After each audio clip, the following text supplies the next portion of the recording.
Being a church family means that we have people from all ages with us today, adults, children, teenagers in between. And I know many of you are parents who you've been trying to invest in your kids spiritually in this season. And some of you are volunteers in our age-graded ministries.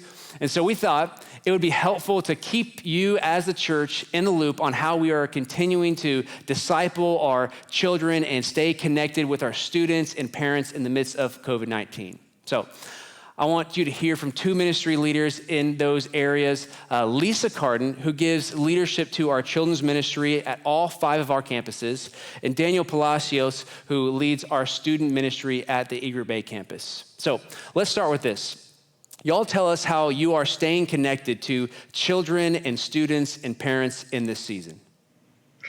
Well, we hate that we're not in person and we don't get to have our lessons live, but we are offering all of our lessons online so that kids can do them at home with their families, with their parents. We have video lessons and activities to do that go with them. We now have our own YouTube channel, which is Clear Creek Children. So it makes it a little easier to get to the videos and the lessons each week. We're using our social media account, Children's Ministry at Clear Creek or at CCCC, for more resources for parents that they might need during this time, and Bible verses to memorize each week, and just a place to tell you fun things that are happening. Yeah, so for student ministry, we've actually shifted a little bit into the summer from what we were doing at the end of the spring. Right now, what we've been primarily offering is a Sunday night Bible study that we're calling Look at the Book. So we've been going through the book of Hebrews. The way that looks is on Sunday nights, one of the directors or one of our staff will jump on YouTube Live and we'll give a Bible study, just kind of give some background or some points of the chapter that we're going to be reading that week, which then launches students into a reading plan for the following week. We're using social media a lot as well. We're releasing graphics of the reading plan, but also videos that kind of talk about the background of the book of Hebrews. So summary or background videos that are helpful for students.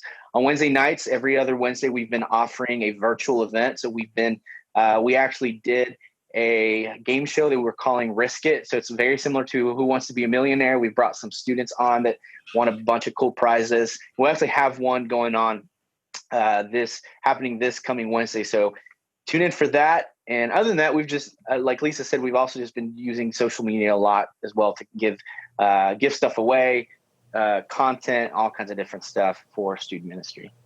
Well, that's awesome. Well, last week in our worship service, we talked about how we've seen God at work in the last 4 or 5 months. And so what are some stories that you guys are celebrating in your ministry areas? Yeah, so I think that for student ministry, the two things that jump out right away is just seeing some students who have attended our church but haven't been able to plug into small group because of sports that they have going on Wednesday nights or whatever it might be. We had a handful of students connect to a small group for the first time since all of this started. But also we've had new students join our church because either new families have joined. So they've been able to connect with small groups as well. And secondly, we've had some baptisms across our campuses. I just had a couple of baptism conversations with some students recently, and we've had several baptisms across our campuses. More than anything, I think it's been cool to see significant connections between our students and their small group leaders. So, I'm so thankful for our small group leaders, especially in this season. Yeah, we are really enjoying seeing pictures on social media of kids doing the activities that go with our lessons. We're hearing stories of children that are just so excited each week to do the new lesson with their parents. And, we're even hearing stories of substantial faith steps that kids are taking during this time. And it's so cool because they get to do it at home. They get to do it with mom and dad. And so as much as we miss seeing them in person, we are enjoying all those stories and all those pictures. Well, that's awesome. I know that we are all grateful for both of you and all of your ministry areas, the volunteers, and everyone who is a part of children and student ministry. Well, parents, I want to say I'm also grateful for you in the way that you continue to love and serve your families and disciple your children in this season. If we could help you or resource you in any way, I know that Lisa and Daniel and our whole team would love to connect with you. And so you can go to either website on the screen and drop us a note or explore the resources that we have for children and students there.